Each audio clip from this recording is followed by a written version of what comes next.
Bonjour tout le monde, j'espère que vous allez bien. Je suis contente de vous retrouver dans une nouvelle vidéo FAQ avec le notaire. Donc plus exactement, aujourd'hui, on a une femme, on a Madame Perrault qui va nous accompagner pour parler de succession, d'héritage. Vous avez eu plein de questions et on va y répondre ensemble. Alors Maître Perrault, est-ce que vous pouvez vous présenter s'il vous plaît? Oui, bonjour Laure. Donc, je suis Marie-Hélène Perrault.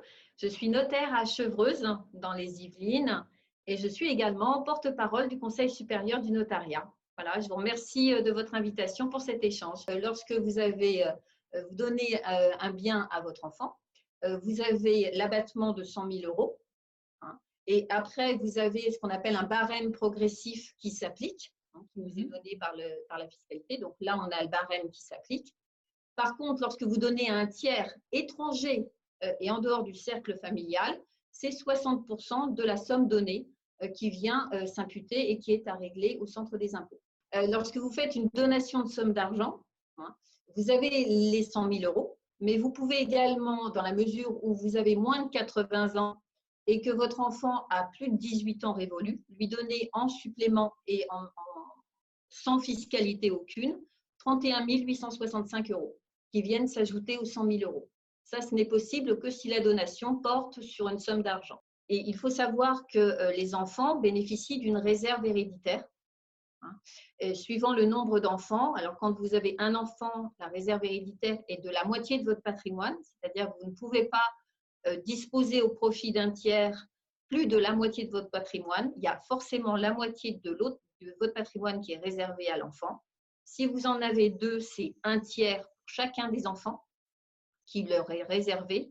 Et si vous en avez trois ou plus, c'est un quart de ce patrimoine qui leur est réservé pour chacun des enfants. Vous avez le testament holographe, qui est en fait un testament qui est écrit, daté et signé de la main du testateur, que vous faites en général grâce au conseil de votre notaire, que vous déposez chez votre notaire qui va l'inscrire dans ces cas-là au fichier des dernières volontés, hein, de telle manière qu'on puisse retrouver un jour la traçabilité de ce testament et son existence.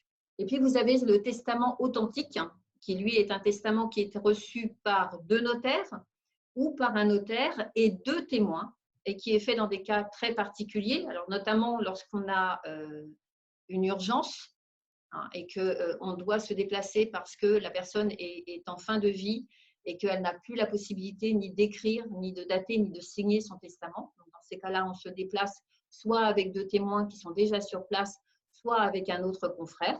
Ou bien alors, on prévoit aussi ces dispositions testamentaires du testament authentique dans des cas très spécifiques où le contexte familial peut créer au jour du décès un conflit que le testateur veut éviter au maximum. Et donc, il est vrai que le testament authentique, du fait de sa force, est beaucoup plus difficile à contester qu'un testament holographe. Si vous êtes, l'héritier est quelqu'un qui est en dehors du cercle familial, c'est-à-dire vraiment un tiers, dans ces cas-là, vous avez 60%. Si maintenant vous êtes dans un lien de parenté frère et sœur, vous êtes sur une succession avec une tarification qui va être à peu près à 45%. Si vous êtes conjoint survivant, vous êtes exonéré de droits de succession. Si vous êtes pacsé avec un testament, vous êtes exonéré également de droits de succession. Par contre, si vous êtes en union libre, vous êtes considéré, c'est-à-dire ni pacsé ni marié, mais vivant en concubinage, vous êtes considéré fiscalement comme étant un tiers et donc vous êtes taxé à 60%. Chaque parent peut donner à ses enfants 100 000 euros tous les 15 ans, sans fiscalité par rapport aux droits de mutation. Alors du coup, on a fait le tour principal des questions qui sont revenues. Donc merci beaucoup d'avoir répondu aux questions. Ça permet, moi j'ai appris plein de choses, j'ai trouvé ça très intéressant. Et j'espère que vous aussi qui regardez cette vidéo vous aura plu, vous aura informé. Je vous mets de toute façon en barre d'infos des liens complémentaires pour si vous avez besoin de plus d'informations. Et n'hésitez pas dans tous les cas à prendre contact avec votre notaire pour les démarches qui vous paraîtront nécessaires suite à peut-être la situation dans laquelle vous vous êtes reconnu. Voilà, je vous remercie Laure de cet entretien et puis je vous dis peut-être à bientôt.